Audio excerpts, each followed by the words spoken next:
sommes simplement des étudiants qui sommes effrayés en fait par le futur qui nous est réservé à cause des actions irresponsables d'aujourd'hui. Se rendre compte de l'urgence et décident d'agir.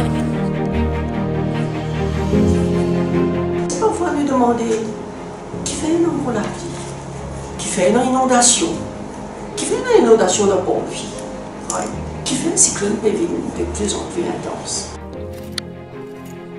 Nous pouvons investir casse, nous pouvons sponsor, nous pouvons t-shirt, nous pouvons outils, nous pouvons manger ça là, tu peux venir te nettoyer bien propre, bien content, ben voilà.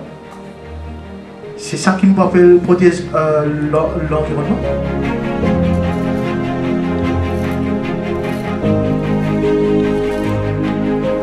Le problème là, il est devant nous que des gens viennent trop hypocrites, ils viennent trop égoïstes, ils viennent trop, comment dire, ils besoin tout ça fait pour lui-même et qu'à ce moment-là, ça arrive à déborder l'environnement que le pays prend, ne pas redonner et que là, à ce moment-là, il y a tout ce qu'on appelle dégradation environnementale. C'est important de noter qu'il y a quelques années de cela, à l'époque où nous on était à l'école, on nous parlait du climate change, on nous disait que ça pouvait avoir lieu, on ne savait pas quelle forme que ça allait prendre. One of the biggest cons, faire croire que de l'eau en bouteille en plastique, c'est incontournable, ne pas avoir de l'eau robinet.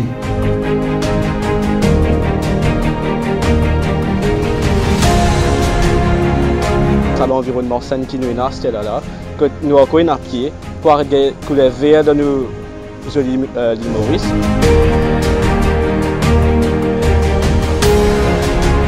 Je pense qu'il est important pour les élèves réaliser qu'ils ont devoir à l'environnement. C'est une réalité.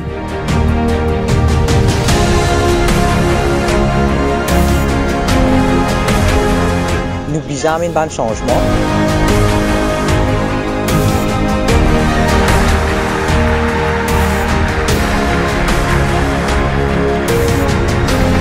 Notre projet, c'est Choice Zero Waste. On a fait des pins, on a même fait des plumes qui ont été utilisées pour les papiers journal et tout.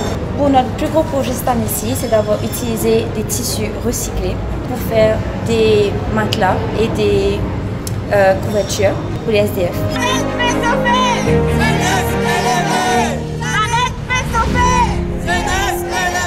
Nous pouvons fight pour une good cause, pour l'avenir de l'île Maurice en fait.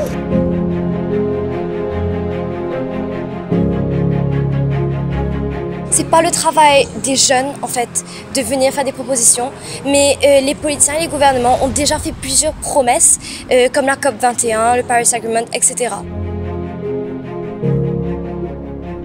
Et nous, on est vraiment là pour mettre une pression pour que tous les partis politiques, en fait, et tous les individus citoyens, et dans le domaine privé aussi, que tout le monde vraiment se batte pour que tous ces agreements soient suivis, en fait, et respectés.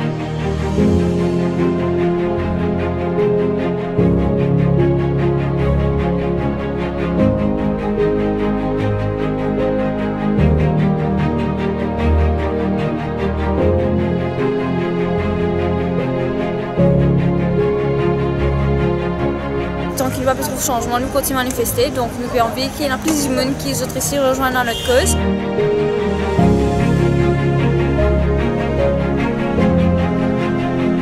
Comprendre pourquoi nous ne concernons pas le changement climatique.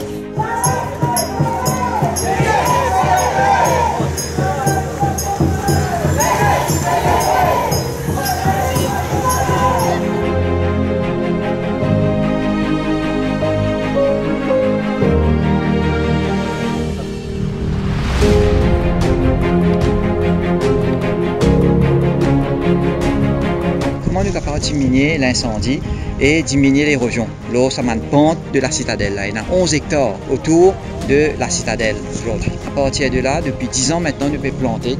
Avec l'aide de tous nos camarades, citoyens, secteur privé. Notre but c'est de révolutionner the way laundry is done, c'est-à-dire notre méthodologie est vraiment naturelle et notre méthode nous aide vraiment à économiser 11 000 kWh d'électricité par année. C'est assez pour fournir 100 maisons. représenter à peu près la consommation de 6000 foyers mauriciens. Une énergie qui est propre, qui est compétitive, mais qui a aussi un impact environnemental très intéressant. 26 000 tonnes de CO2 qui seront économisées.